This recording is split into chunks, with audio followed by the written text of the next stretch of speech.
Hello everyone, welcome to Samarth science academy.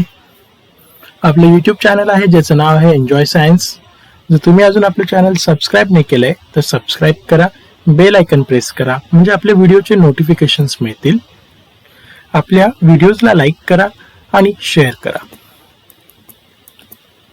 बघा, NTA द्वारा जी नीट exam घेतली जाते, तर कालच NTA नीट 2020 ही घेतली. त्यात केमिस्ट्री या सब्जेक्टचे कसे क्वेश्चन्स आलेले आहेत ते आपण बघणार आहोत. तो फर्स्ट क्वेश्चन त्यांनी आपल्याला दिलेला होता.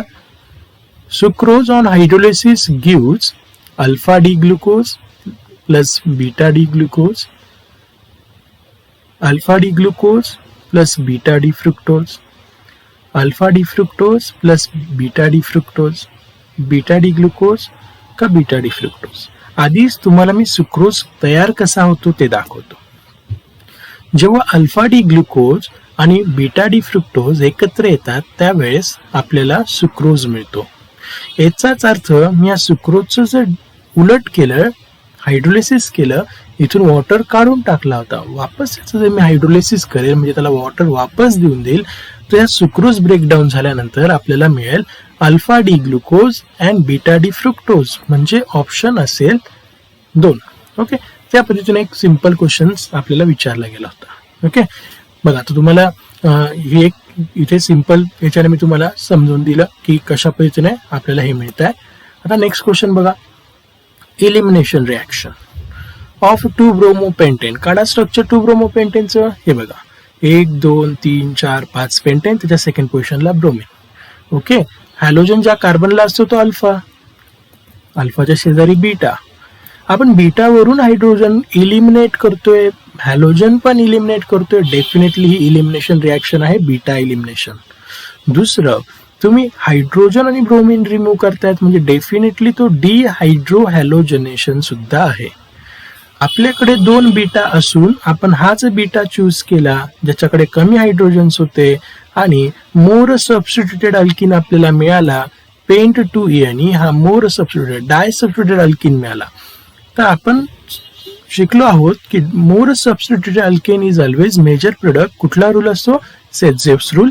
तर याच्यानुसार ए पण करेक्ट आहे, बी पण करेक्ट आहे, सी पण करेक्ट आहे. आपण यातनं वॉटर रिमूव्ह करतोय का, एच रिमूव्ह केला, आपण OH रिमूव्ह केला का, म्हणजे डी. हे आन्सर रॉंग आहे. पहिल्या ऑप्शन मध्ये पण डी आहे, दुसऱ्यामध्ये पण डी आहे, तिसऱ्यामध्ये पण डी आहे. याचा अर्थ तिघं आन्सर्स नाही, उरला कोण? 4th. तर ABC is the correct answer, म्हणजेच 4 आपला ऑप्शन आहे. बघा, the number of Faradays required to produce 20 gram of calcium from molten calcium chloride. atomic mass of calcium दिलेलं आहे 40 ग्रॅम पर मोल, म्हणजे 1 मोलचं आपल्याला atomic mass दिलंय 40 ग्रॅम.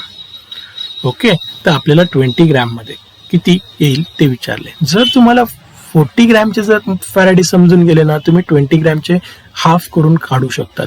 जसं 20 ग्रॅमसाठी जितके येतील त्याच्या हाफ तुम्हाला 20 ग्रॅमसाठी मिळेल. मग आपण आधी ना 1 मोलसाठी किती लागेल ते शोधून घेऊ. त्यासाठी कॅल्शियम क्लोराईडचं डिसोसिएशन बघा.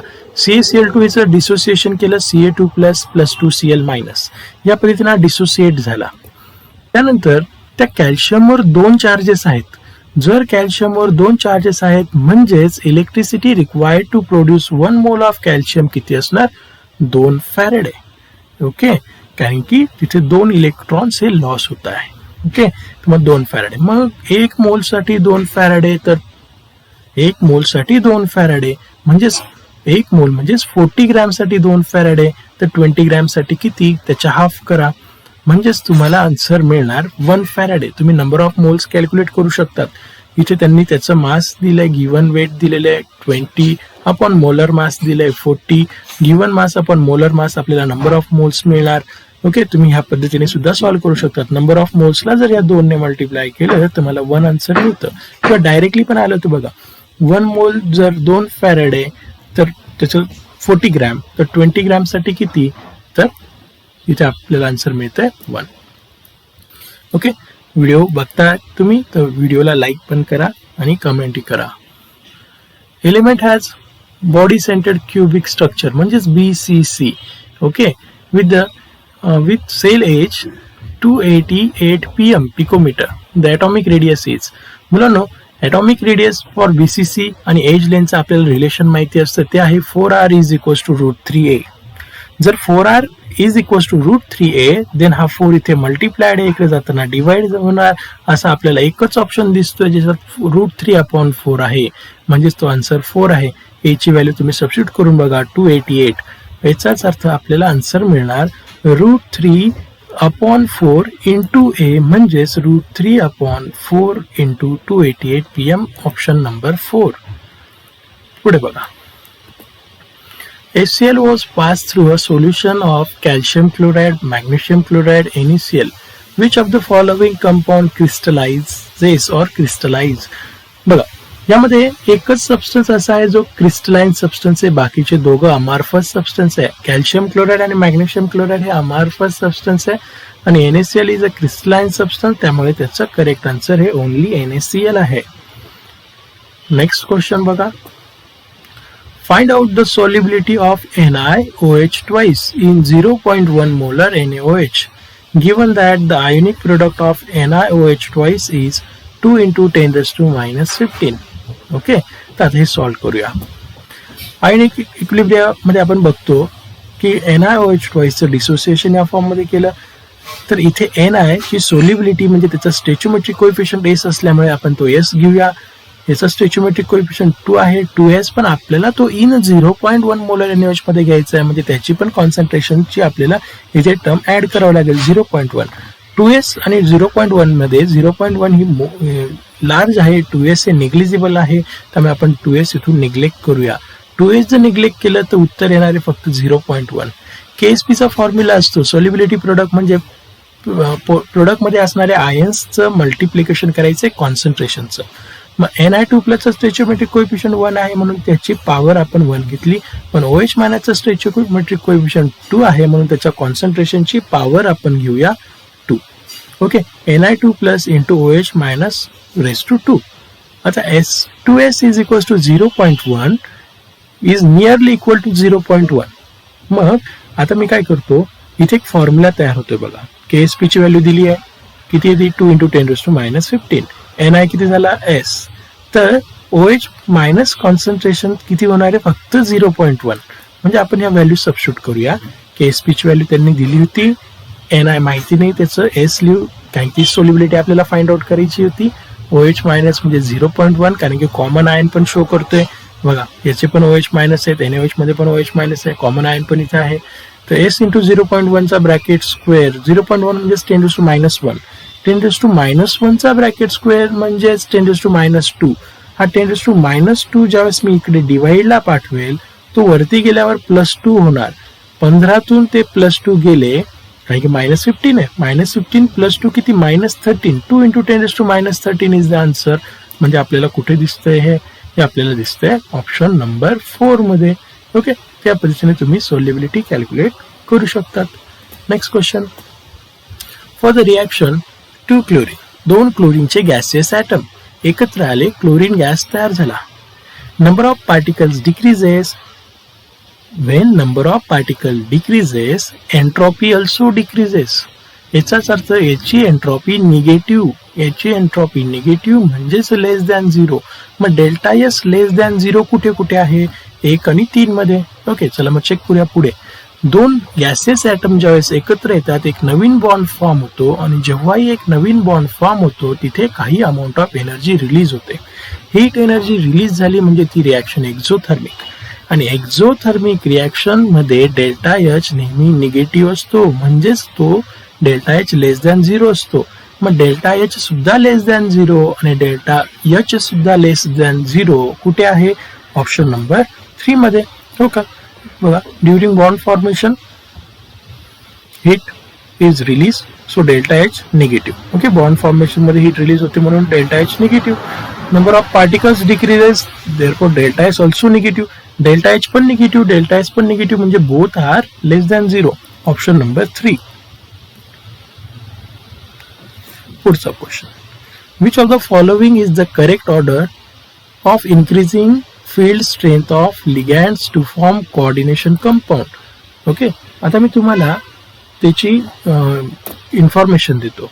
बघा ह्यामध्ये मी तुम्हाला स्पेक्ट्रल सिरीज दिलेली आहे, त्याची इन्क्रीजिंग ऑर्डर दिली आहे. ऑप्शन्समध्ये जे 4 आहेत ना ते इथे बघायचं आहे. सर्वात पहिली इन्क्रीजिंग ऑर्डरमध्ये SCN येतोय का F येतोय का CN येतोय का C2O42- येतोय. बघा पहिले SCN येतोय. मग असा ऑप्शन ज्याच्यात सर्वात पहिले SCN आहे, ज्याची सर्वात कमी आहे, वीक फील्ड आहे, तो ऑप्शन नंबर 1 आणि 4 मध्ये दिसतोय. तर लगेच पुढे जा.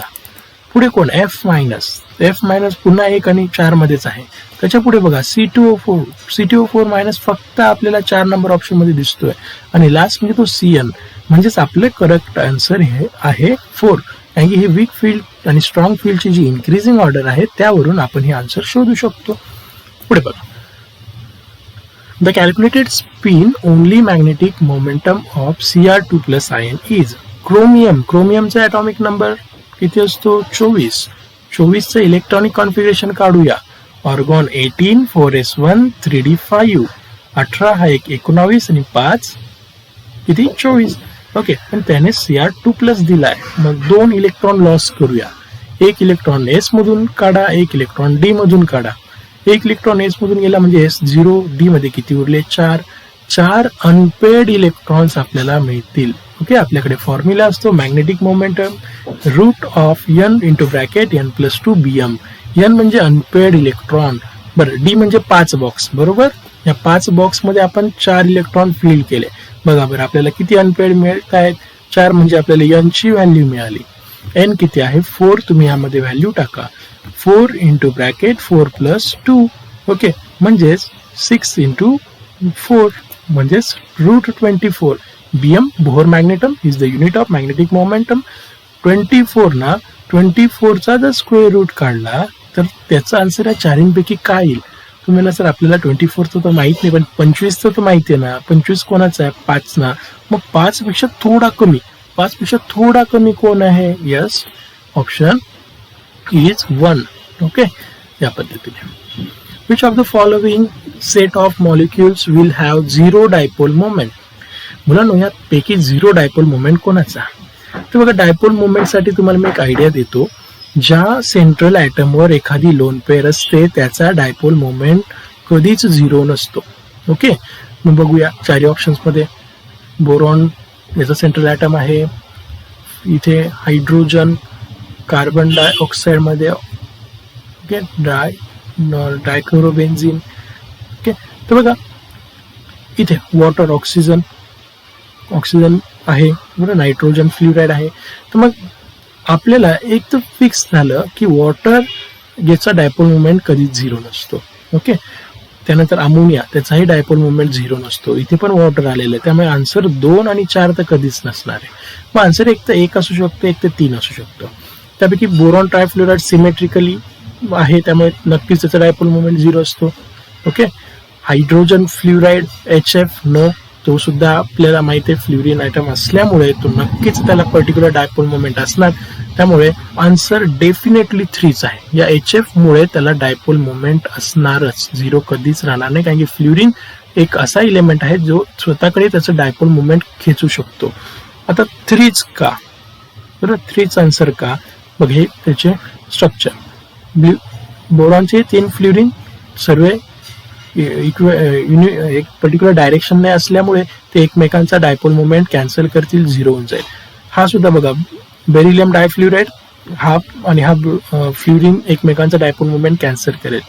हा कार्बन डायऑक्साइड बघा, सिमेट्रिकल, पुन्हा लिनियर स्ट्रक्चर, एकमेकांचा डायपोल मोमेंट हा कार्बनमुळे कॅन्सल होणार. इथे पण बघा, हा 4th पोझिशनला 1,4 पोझिशनला असलेला फ्लोरिन हा वरती किंवा हा खाली डायपोल मोमेंट कॅन्सल करतील. त्यामुळे आपलं करेक्ट आन्सर आहे ते होतं. पुढे, the following metal ion activate many enzyme participate in the oxidation of glucose to produce ATP, and with the sodium is responsible for the transmission of signal. हे already आपण मागच्या काही एक्झाम्पल्स मध्ये घेतलं होतं. तर याचं करेक्ट आन्सर आहे पोटॅशियम. तर potassium is the correct answer. Alkene on ozonolysis gives methanol. Okay, alkene आपल्याला माहिती आहे ओझोनोलिसिस एकदम सिंपल रिॲक्शन, तुम्हाला मी शिकवलं, एक आयडिया पण दिली आहे. डबल बॉन्ड ब्रेक करायचा, त्या कार्बनला एक ऑक्सिजन द्यायचा, ह्या कार्बनला एक ऑक्सिजन द्यायचा, अल्डिहाइड एक कार्बनचा अल्डिहाइड आपल्याला मिळेल. ओके, इथे चेक करा बरं, हा जर तुम्ही ब्रेक केला, याला एक ऑक्सिजन दिला, याला एक ऑक्सिजन दिला, तुम्हाला अल्डिहाइड मिळत आहेत, पण एक कार्बनचा मिळेल का? नाही. इथे पण चेक करा, पुन्हा रिंग मध्येच राहणार, त्यामुळे 1 आणि 3 तर नाहीच आहे. इथे चेक करा, इथे बघा 2 कार्बनचा अल्डिहाइड मिळेल. इथून जर तुम्ही ब्रेक केलं तर 2 कार्बनचा अल्डिहाइड मिळेल. 2 कार्बनच्या अल्डिहाइडला इथॅनल म्हणायचं. इथे चेक करा, इथून जर ब्रेक केलं तर 1 कार्बनचा अल्डिहाइड आपल्याला मिळेल. कसं ब्रेक करायचं? ओझोनोलिसिस पैकी एक ऑक्सिजन याला दिला, बरोबर, HCHO. HCHO म्हणजेच मिथॅनल, म्हणजेच फॉर्मल्डिहाइड. आपल्याला फॉर्मल्डिहाइड इथे मिळतो. ओके, त्यामुळे करेक्ट आन्सर हे 2 आहे. पुढे next, the rate constant for the first order reaction is 4.606 into 10 raised to minus 3 per second. The time required to produce 2 gram of the reactant to 0.2 gram. म्हणजे हा initial आहे, हा final. म्हणजे इथून तुम्हाला इथे जायचंय, म्हणजे हा A0 होता, हा AT. ओके, तर आपल्याला तो टाइम विचारला गेला आहे की किती टाइमात 2.0 ग्रॅम कन्वर्ट्स इंटू 0.2 ग्रॅम होणार. तर आपल्याला रिॲक्शन, फर्स्ट ऑर्डर रिॲक्शन दिली आहे, त्याचा रेट कॉन्स्टंट आपल्याला देऊन दिला आहे. आपल्याकडे फॉर्म्युला असतो T is equals to first order रिॲक्शनचा फॉर्म्युला असतो T is equals to 2.303 upon K log base 10 concentration of A0 upon concentration of AT. म्हणजेच initial concentration upon final after time T किती झालं. ओके, त्यांना आपल्याला T विचारला आहे, values टाकून द्या. 2.303, 4.606 into 10 raised to minus 3 log base 10 2 upon 2.0. तुम्ही म्हणा एवढं मोठं कॅल्क्युलेशन आणि नीट सारख्या एक्झामला, तर काही नाही, एकदम सिम्पल आहे. तुम्ही बघा 2.303च्या एक्झॅक्टली डबल ही व्हॅल्यू आहे, म्हणजेच ट्वाइस झालं का नाही, म्हणजे 1/2. हा -3 वरती पाठवून गेला, +3 2. इथे 2 आहे, 0.2 आहे, म्हणजे 20/2 जर केला तर 10 उत्तर येईल. Log base 10. Okay, log base 10चं उत्तर 1 असतं मुलांना. लॉग बेस 10चं उत्तर 1 असतं. 1/2 म्हणजे 0.5. 0.5 ला जर 1000 ने मल्टिप्लाय केलं मुलांना, 0.5 ला जर 1000 ने मल्टिप्लाय केलं, कारण 10³ म्हणजे 1000, तर किती उत्तर येणार? यस, 500. त्यामुळे करेक्ट आन्सर काय आहे आपलं? 500 सेकंड. किती टाइम लागला? 500 second. Simple calculation. Okay, log table सुद्धा यूज करण्याची गरज नाही. Reaction between acetone and methyl magnesium chloride एकदम सिम्पल. नेहमी तुम्हाला मी सांगतो, तुम्ही आपले व्हिडिओ जरी चेक केले त्यात सुद्धा मी याचा आन्सर ऑलरेडी देऊन दिलाय, की जेव्हा एखादा कीटोन ग्रिग्नार्स रिएजन बरोबर रिॲक्ट होतो, तो 100% टर्शरी अल्कोहोल देतो. कारण की तुम्हाला मी शिकवलं, हिंट दिली आहे, formaldehyde Grignard's reagent primary alcohol. Formaldehyde सोडून इतर कुठलाही अल्डिहाइड घेतला तर सेकंडरी अल्कोहोल, आणि कीटोन नेहमी देतो टर्शरी अल्कोहोल. तर कीटोन आणि ग्रिग्नार्स रिएजंट आपल्याला नेहमी देणार काय? Tertiary alcohol. तर tertiary alcohol is the correct answer. Which of the following is the natural polymer? मुलांना natural polymers are always cis, आणि त्याला 2 डबल बॉन्ड असतील आणि त्याच्या सेकंड पोझिशनला एक मिथिल ब्रँच असेल, बरोबर, म्हणजेच तो आयसोप्रीन युनिट कंटेनिंग असणार आहे. मग इथे सिस आयसोप्रीन युनिट कंटेनिंग हाच एक कंपाऊंड आहे. त्यामुळे करेक्ट आन्सर सिस 1,4 पॉली आयसोप्रीन. आयसोप्रीन डबल बॉन्डच्या सेकंड पोझिशनला, डबल बॉन्डेड जे काही 2 वेळेस डबल बॉन्ड असतील ब्युटाडाईन सारखे, त्याच्या सेकंड पोझिशनला जर मिथिल येऊन गेला त्याला आपण आयसोप्रीन बोलतो, आणि सिस आयसोप्रीन्स हे नेहमी नॅचरल पॉलिमर्स देतात. Identify the correct statement from the following. Carbon dioxide is use as a refrigerant for ice cream and frozen food. The structure of C60 contains 12 6 carbon rings and 25 rings. ZSM, a type of zeolite which used to convert alcohols into gasoline. Carbon monoxide is colorless. हेच correct answer येईल की carbon monoxide हा colourless आणि odourless आहे. जर आपल्याला हे माहिती आहे, फिक्स माहिती आहे की कार्बन मोनॉक्साईड कलरलेस आहे आणि ऑर्डरलेस गॅस आहे, तर डी ऑप्शन बघून घ्यायचं कुठे कुठे आहे. याच्यात डी नाही म्हणजे हे करेक्ट चुकीचं आहे, याच्यात डी नाही म्हणजे हे सुद्धा चुकीचं आहे.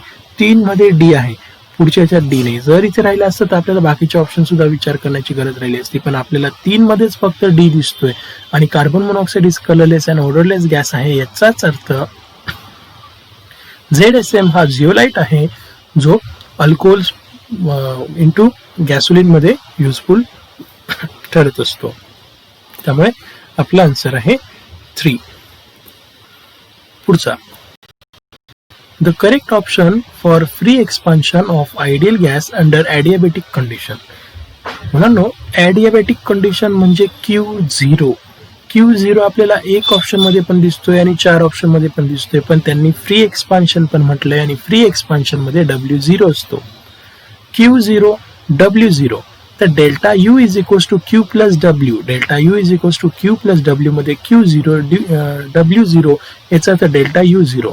डेल्टा U0 याचाच अर्थ डेल्टा T सुद्धा 0, कारण की इंटरनल एनर्जी आणि आपण आयसोथर्मल प्रोसेसमध्ये बघतो की डेल्टा T सुद्धा 0 असतो, त्याचा डेल्टा U पण 0 असतो. मग असा कुठला ऑप्शन आहे ज्याच्यात Q पण 0 आहे, डेल्टा T पण 0 आहे आणि W पण 0 आहे? तर ह्या पद्धतीने मग आयडियाबॅटिक मध्ये Q0 असतो, फ्री एक्सपान्शन मध्ये W0 असतो आणि W आणि Q0 याचाच अर्थ डेल्टा U0. डेल्टा U0 म्हणजे डेल्टा T सुद्धा 0. Which of the following oxo acids of sulfur has this linkage? This linkage is a peroxide linkage. Answer तुमच्या समोर येऊन गेला. अशी कुठली लिंकेज आहे ज्याच्यात पेरॉक्साइड आहे? हे काय? पेरॉक्साइड्स. Option second. जास्त काही विचार करण्याची गरज नाही. Okay, peroxides. आता बघा, हा एक क्वेश्चन दिलेला आहे. Identify the compound X, intermediate विचारला गेलेला आहे. Of the following reaction sequence. या रिएक्शन सिक्वेन्स मध्ये इथे काय असेल? त्यावेळेस आपल्याला अल्डिहाइड मिळणार आहे, ॲरोमॅटिक अल्डिहाइड. मुलांना ॲरोमॅटिक अल्डिहाइड टॉल्युइन पासून मिळवायचं आहे. तुम्ही म्हणाल क्लोरीन आहे, एक हायड्रोजन रिप्लेस करा, एक क्लोरीन देऊन टाका. बरेच जण हे आन्सर सांगतील, पण ए इज द रॉंग आन्सर. का? कारण की तुम्ही फक्त याचाच विचार केला, पण पुढे अल्डिहाइड पण तयार करायचं आहे. बरोबर. मग अल्डिहाइड तयार करण्यासाठी तुम्हाला तिथे 2 क्लोरीन ज्यावेळेस घ्याल त्यावेळेस त्या 2 क्लोरीनच्या जागेवर वॉटरचे 2 OH तिथे ऍड होतील. एकाच कार्बनला 2 OH राहू शकत नाही, अनस्टेबल कंडिशन. तिथून वॉटर लॉस करा. जर एका कार्बनवरती असणारे 2 OH ग्रुपमधून वॉटर लॉस केला तर तो अल्डिहाइड मध्ये कन्वर्ट होईल. याचाच अर्थ यावरून मला 2 हायड्रोजन रिप्लेस करून 2 क्लोरीन टाकावे लागतील. म्हणजे अशी आपल्याला कुठे कंडिशन दिसते? तर yes, second is the correct answer. कारण की 2 क्लोरीनच्या जागेवर 2 OH आल्यावरच आपल्याला वॉटर लॉस केल्यानंतर हा ग्रुप मिळणार अल्डिहाइड. ओके, पुढे सिंपल क्वेश्चन, एकदम सिंपल क्वेश्चन. तुम्ही 10चा विद्यार्थी सुद्धा सॉल्व्ह करू शकेल एवढा सिंपल क्वेश्चन होता. The number of protons, neutrons and electrons in LU 71 175. मुलांनो, this is atomic number. Atomic number represent protons and electrons. मग असा कुठला नंबर आहे तिथे 71 प्रोटॉन्स आहेत, 71 इलेक्ट्रॉन्स आहेत आणि ह्या दोघांचं सबस्ट्रॅक्शन केलं तर न्यूट्रॉन मिळेल.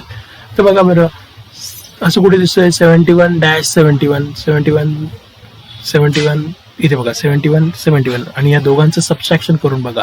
175 मधून 71 गेले 104, म्हणजे ऑप्शन आपल्याला 4 दिसतो आहे. Okay, protons 71, neutrons 104, electrons 71. Okay, पुढे identify the incorrect statement. The transition metals. बघा, इनकरेक्ट स्टेटमेंट विचारले ना, मग मी एवढं सर्व वाचण्याच्या ऐवजी ना मला जे कन्फर्म माहिती आहे ना त्याच्याकडे मी लक्ष देतो. जसं मी इझिली ऑक्सिडेशन स्टेट काढू शकतो.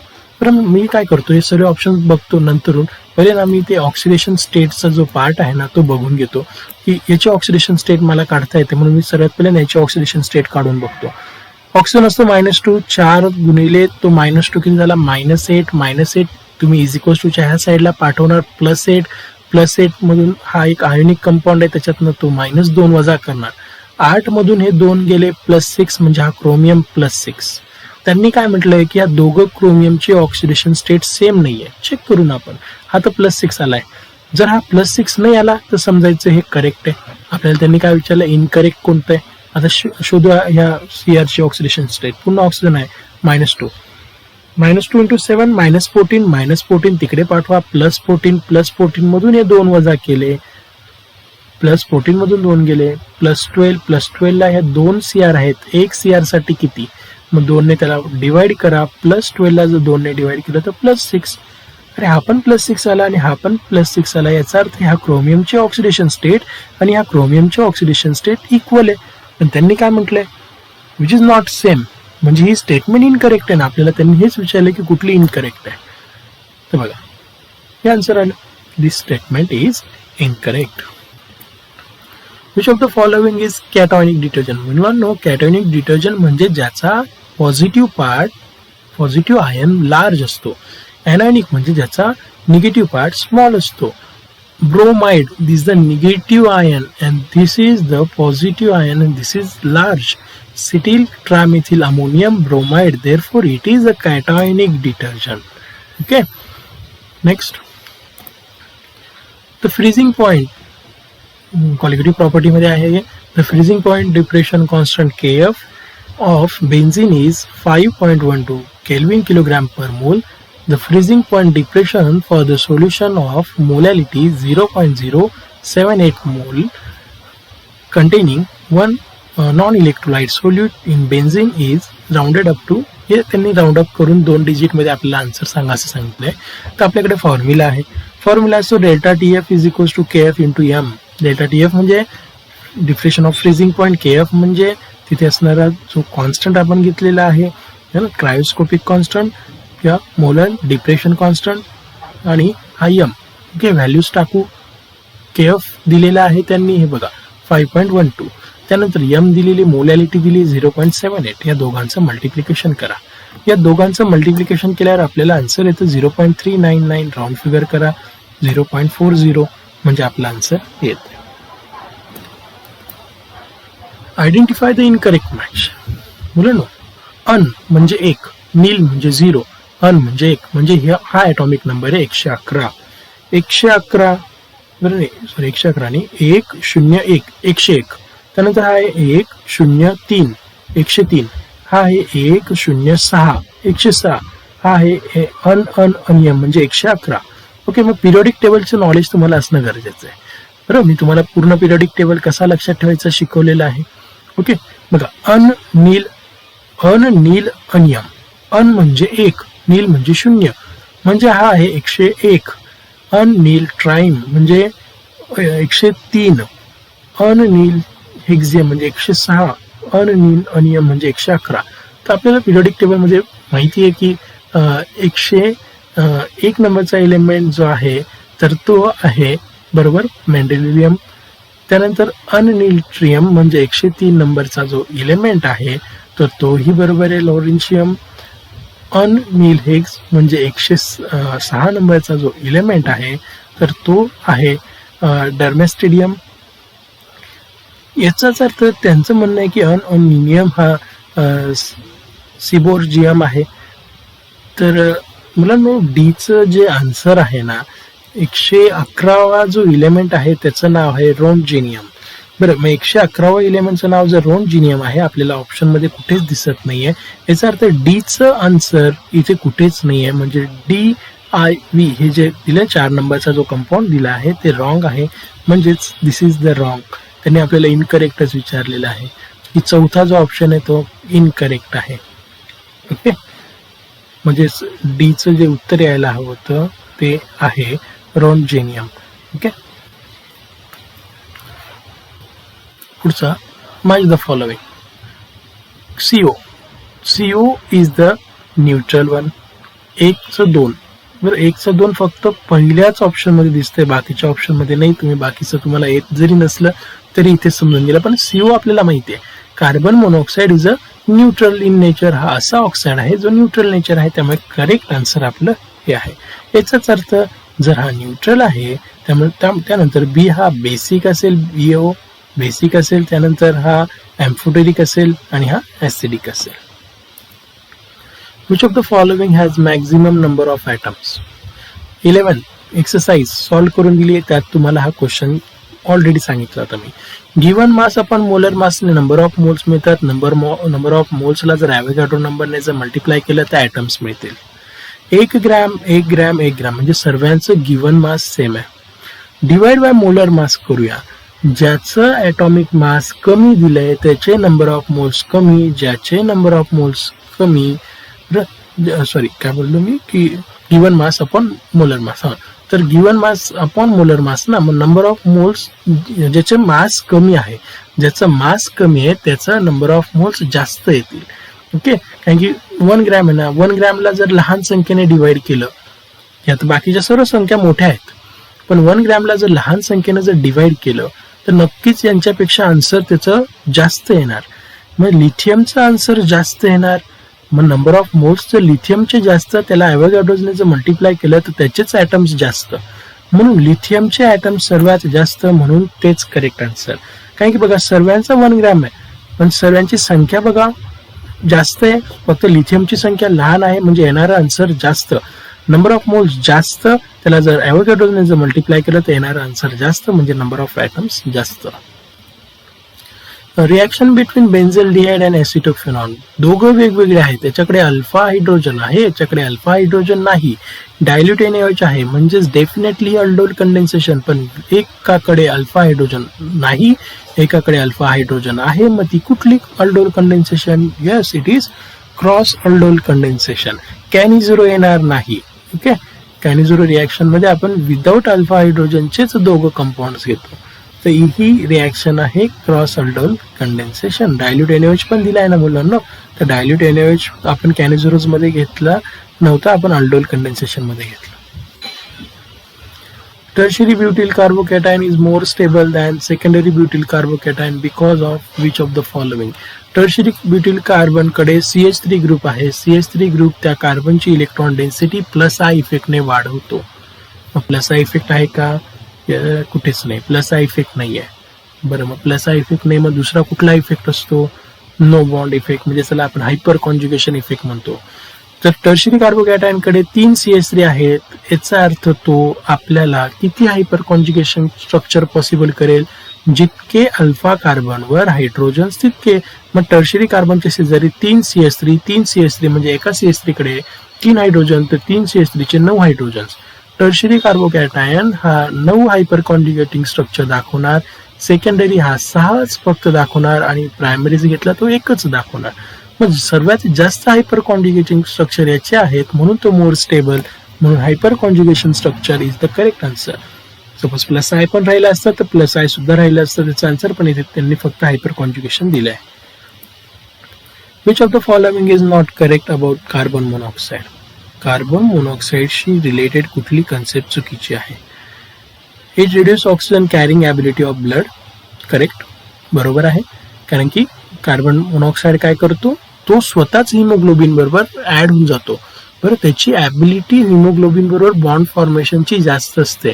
त्यामुळे बघा जेव्हा कुठे फायर काही प्रॉब्लेम झाला तर ज्या पर्सनची डेथ होते ना, ती डेथ सुद्धा याच्याचमुळे होते की त्या पर्सनच्या शरीरात ऑक्सिजनची कमी होऊन जाते, ब्लडमध्ये सुद्धा कार्बन मोनॉक्साईड त्या हिमोग्लोबिन बरोबर बाउंड होऊन जातो.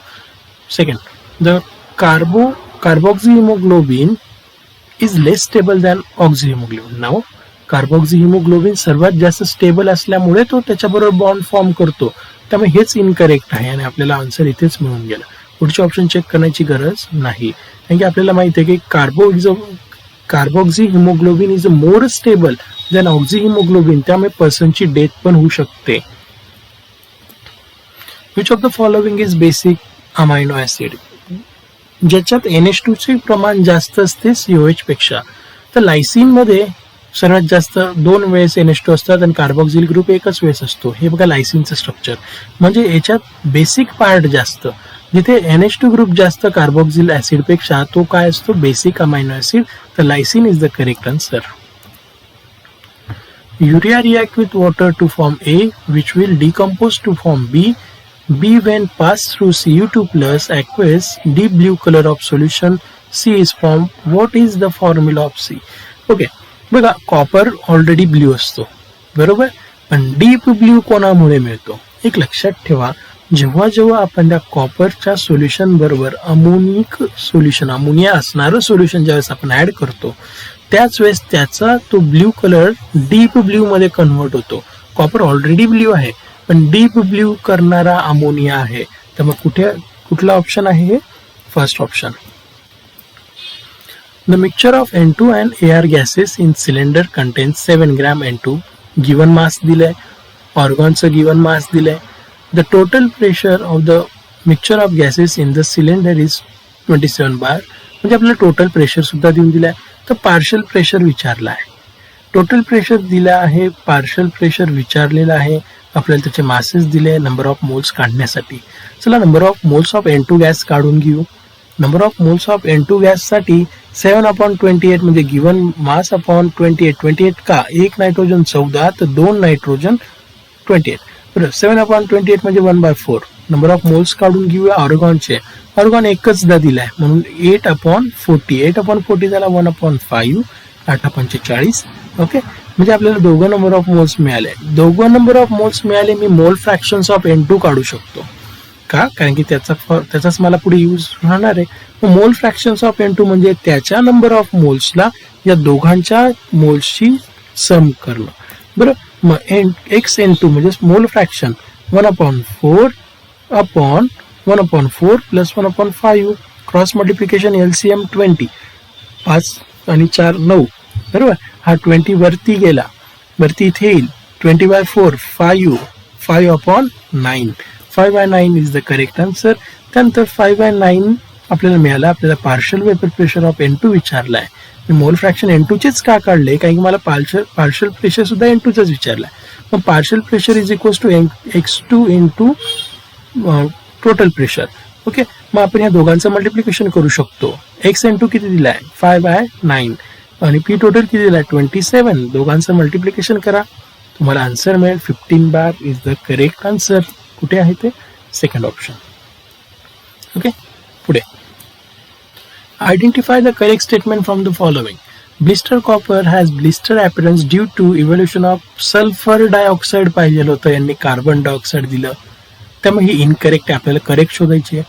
Vapour phase refining is carried out by nickel by Mond method. Mond method असते, यांनी व्हॅन अर्कल दिलेले आहे, चुकीचं आहे. Pig iron can be moulded into variety of shapes. Yes, it is correct answer. त्यामुळे 3 हेच करेक्ट आन्सर आहे. चौथा वाचून घेऊया. Wrought iron wrought iron is a purest form, impure form नाही येतो आणि त्याच्यात कार्बनचं प्रमाण खूप कमी असतं. 0.1 to 0.25 इतकं त्याच्यात प्रमाण असतं. त्यामुळे करेक्ट आन्सर हे म्हणजे आपल्या प्रश्नाचं उत्तर हे pig iron can be moulded into variety of shape हेच करेक्ट आन्सर आहे. कारण की इथे SO2 राहिलं असतं तर करेक्ट राहिलं असतं, इथे मॉन्ड मेथड राहिली असती तर करेक्ट राहिलं असतं आणि 0.1 to 0.25% राहिलं असतं तर हे करेक्ट राहिलं असतं. Hydrolysis of sucrose given by the following reaction. आत्ताच पहिलाच क्वेश्चन होता बघा आपला, ही रिॲक्शन आपण ऑलरेडी सॉल्व्ह केली. सुक्रोज प्लस H2O बरं, म्हणजे तुम्हाला इथेच आन्सर देऊन दिले होते, फक्त त्यांनी अल्फा बीटा जे आहेत ना ते दिलेलं नव्हतं. तर सुक्रोज आपल्याला ग्लुकोज अँड फ्रुक्टोज देतो. इफ द इक्विलिब्रियम कॉन्स्टंट केसीची व्हॅल्यू देऊन दिली आहे, टेम्परेचर दिले आहे, डेल्टा G0 विचारला आहे. काही नाही, तुम्हाला वाटेल खूप मोठं कॅल्क्युलेशन असेल, काहीच नाही, एकदम सिम्पल आहे. आपल्याकडे डेल्टा Gचा फॉर्म्युला असतो. Delta G0 is equals to -RTLn KC. म्हणजे पहिला ऑप्शन आणि दुसरा ऑप्शन इथेच गेला. तुम्हाला कसं काय गेला, अरे मायनस साईन आहे ना, मग पहिल्या ऑप्शनला आणि दुसऱ्या ऑप्शनला मायनस आहे का, नाही ना, मग 50-50 उरला. मग R म्हणजे 8.314 आहे. T म्हणजे त्यांनी दिलंय 300 आहे. केसीची व्हॅल्यू किती दिली आहे, केसीची व्हॅल्यू ही दिली आहे, त्यांनी इथे 4 सांगितलं, त्यामुळे करेक्ट आन्सर आहे 4 आहे. आणि केसीची व्हॅल्यू 2 × 10⁻13 आहे, त्यामुळे करेक्ट आन्सर आपल्याला 4 दिसतं. या फॉर्म्युल्यामध्ये फक्त व्हॅल्यू सबस्टिट्यूट केला. पुढे identify the molecule which does not exist. कुठला मॉलिक्यूल एक्झिस्ट होत नाही, याला होऊ शकतो. आपण ऑलरेडी बॉन्डिंग अँटी बॉन्डिंगच्या वेळेस बघतो, याची बॉन्ड ऑर्डर 1 असते. ओके, तिथे आपण हे ऑलरेडी स्टडी केलंय. पण एक लक्षात ठेवा, याची एक इनर्ट गॅस आहे. Inert gas is always in mono atomic state. Okay, तरी कसं, हिलियम, एक हिलियम म्हणजे 2 ॲटम, 2 इलेक्ट्रॉन. एक हिलियम म्हणजे 2 इलेक्ट्रॉन, दुसऱ्या हिलियमचे 2 इलेक्ट्रॉन, बॉन्डिंगचे 2 इलेक्ट्रॉन, अँटी बॉन्डिंगचे 2 इलेक्ट्रॉन. आपल्याकडे फॉर्म्युला आहे, bonding electron minus anti bonding electron upon 2 ने बॉन्ड ऑर्डर मिळते. 2 - 2 अपॉन 2 जर केला तर 0 बॉन्ड ऑर्डर, म्हणजे एची इथे फॉर्म होणार नाही. ओके, तर एची हा आपल्याला इथे बॉन्ड फॉर्म करू शकत नाही, म्हणून तो एक्झिस्ट होणार नाही. त्यामुळे करेक्ट आन्सर त्याचं 4 आहे. ओके, त्यानंतर पुढचा question, increase in the concentration of the reactant of reaction leads to the increase in the concentration of the reactant of the reaction leads to the change in heat of reaction, threshold energy, collision frequency, activation energy. तर बघा काय आहे इथे, तर ज्यावेळेस आपण concentration terms बघतो तर इन्क्रीज होतं कॉन्सन्ट्रेशन, रिॲक्टंटचं इन्क्रीज होणार, नंबर ऑफ पार्टिकल्स वाढणार. जर नंबर ऑफ पार्टिकल्स वाढली जर नंबर ऑफ पार्टिकल्स वाढली तर त्याच्यातले पार्टिकलचं कोलिजन वाढणार. कोलिजन वाढलं म्हणजे कोलिजन फ्रिक्वेन्सी वाढते. बऱ्याच जणांनी आन्सर दिलंय हीट ऑफ रिॲक्शन, पण मला वाटतं कोलिजन फ्रिक्वेन्सी वाढेल, कारण की कॉन्सन्ट्रेशन ऑफ रिॲक्टंट इन्क्रीज होतं तर नंबर ऑफ पार्टिकल्स इन्क्रीज होतात आणि कोलिजन फ्रिक्वेन्सी इन्क्रीज होते. Which of the following alkane cannot be made in good yield by Wurtz reaction? Wurtz reaction तुम्हाला ऑलरेडी शिकवलेलं आहे की Wurtz reaction मध्ये कसं 2, 4, 6 या फॉर्म मध्ये आपल्याला अल्केन्स मिळत असतात, बरोबर. म्हणजेच तिथे आपण मोस्टली इव्हन नंबर जे आहेत ना ते स्टेबल मानत असतो. ओके, ऑड नंबरचा नाही. मी इथे हेप्टेन आहे बघा, हेप्टेन हेच त्याचं करेक्ट आन्सर आहे, कारण की हेप्टेन एक आपल्याला ऑड नंबर कंपाऊंड आहे, 7 इलेक्ट्रॉन्स आहेत आणि त्याच्यात गुड ईल्ड मिळत नाही, कारण की त्याच्यात नंबर ऑफ अदर अल्केन सुद्धा मिळतात. त्यामुळे हेप्टेन हे त्याचं करेक्ट आन्सर आहे. पुढे, which of the following amine will give the carbylamine test? लक्षात ठेवा, प्रायमरी अमाइनच फक्त कार्बिल अमाइन टेस्ट देतात. हा प्रायमरी नाही, हा सेकंडरी आहे, हा टर्शरी आहे, हा प्रायमरी आहे, सेकंडरी. पुन्हा NH म्हटलं तर सेकंडरी, N म्हटलं तर टर्शरी आणि NH2 म्हटलं तर प्रायमरी. प्रायमरी फक्त 4th ऑप्शन आहे, त्यामुळे आपलं करेक्ट आन्सर 4 आहे. Carbylamine test given by only 1 degree amine means primary amine. On electrolysis of dilute sulfuric acid using platinum electrode, the product obtained at anode will be oxygen gas, H2S gas, SO2 gas, hydrogen gas. Simple answer आहे बघा. ॲनोडवर नेहमी oxidation होतं, okay, आणि oxidation म्हटलं तर oxygen gas. Okay, तरी reaction कशी असते बघा. कॅथोडवर होतं रिडक्शन, 2H+ ते 2 इलेक्ट्रॉन गेन करतात, गेन ऑफ इलेक्ट्रॉन म्हणजेच रिडक्शन, ती रिॲक्शन कॅथोडवर झाली. 4OH- ॲनोडकडे जातात, 4OH- H2O फॉर्म करतात आणि ऑक्सिजन गॅस ॲनोडकडे लिबरेट होतो. ही ऑक्सिडेशन रिॲक्शन झाली, म्हणजे correct answer oxygen gas. What is the change in oxidation number of carbon in the following reaction? Carbon इथे हायड्रोजन आहे, हायड्रोजन म्हणजे +1 × 4 +4 तिकडे गेला -4, म्हणजे इथे कार्बन -4 आहे. -4 फक्त सेकंड ऑप्शन मध्ये दिसतोय. चला चेक करू. हायड्रोजन म्हणजे -1, 4 × -1 -4 तिकडे पाठवला +4, याचाच अर्थ करेक्ट आन्सर 2 आहे. इथे कार्बनची ऑक्सिडेशन स्टेट -4 कडून +4 कडे जाते, म्हणून करेक्ट आन्सर हे सेकंड आहे. Anisole on cleavage with HI. Anisole is the aromatic ether. तुम्हाला ऑलरेडी शिकवलंय, aromatic ether always clue to give phenol. फेनॉलच देतो. फेनॉल आपल्याला 2 आणि 4 मध्ये दिसतोय. त्यानंतर एनिसोल म्हणजे OCH3 असतो ॲटॉमिक, तिथे रिंगला कनेक्टेड. OCH3 जर कट झाला तर त्याला I जर दिला तर CH3 आहे, CH5 नाही मिळत, तो फेनिटोल असतो. आपल्याला ॲनिसोल दिलाय, मग ॲनिसोल म्हणजे 4 हे आन्सर त्याचं करेक्ट आहे, कारण की ॲनिसोलला बेन्झिनिंगला OCH3 अटॅच असतो. OCH3 जर कट झाला, बरं, OCH3 जर तिथून CH3 म्हणून कट झाला तर CH3 ला I द्या, म्हणजेच मिळाला आपल्याला मिथिल आयोडाईड आणि त्या रिंगला H. Measuring zeta potential is useful in determining which property of colloidal solution? Zeta potential always used to measure the solubility of the colloidal particles. Okay, theoretical part होता. पुढचा, paper chromatography is the example of. हे पण simple आहे, 11th ला आपण analytical concept मध्ये बघतो. Partition क्रोमॅटोग्राफीचं example आहे. Last question, match the following and identify the correct option. CO+H2 synthesized gas आहे ते. Okay, temporary hardness of water Mg आणि कॅल्शियम ह्या त्यांच्या सॉल्ट्समुळे मिळते. मग एचा थर्ड कुठे आहे? 1 ऑप्शन आणि 4 ऑप्शन मध्ये. बीचा 1, बीचं ऑप्शन फक्त 4 मध्ये दिसतंय, तर बाकीचे ऑप्शन चेक करूही नका, आन्सर आपल्याला मिळतंय. पण तरी B2H6 जे आहे, B2H6 जे आहे ते म्हणजे सेकंड म्हणजेच इलेक्ट्रॉन डेफिशियंट हायड्राइड आहे. H2O2 हा एक नॉन प्लेनर स्ट्रक्चर आहे. तर या पद्धतीने नीटमध्ये काही क्वेश्चन्स विचारली गेली होती केमिस्ट्री बद्दल, त्याचे मी तुम्हाला आन्सर्स दिले. Okay, thanks for watching. आपल्या चॅनलला सबस्क्राईब करा, कमेंट करा. ओके.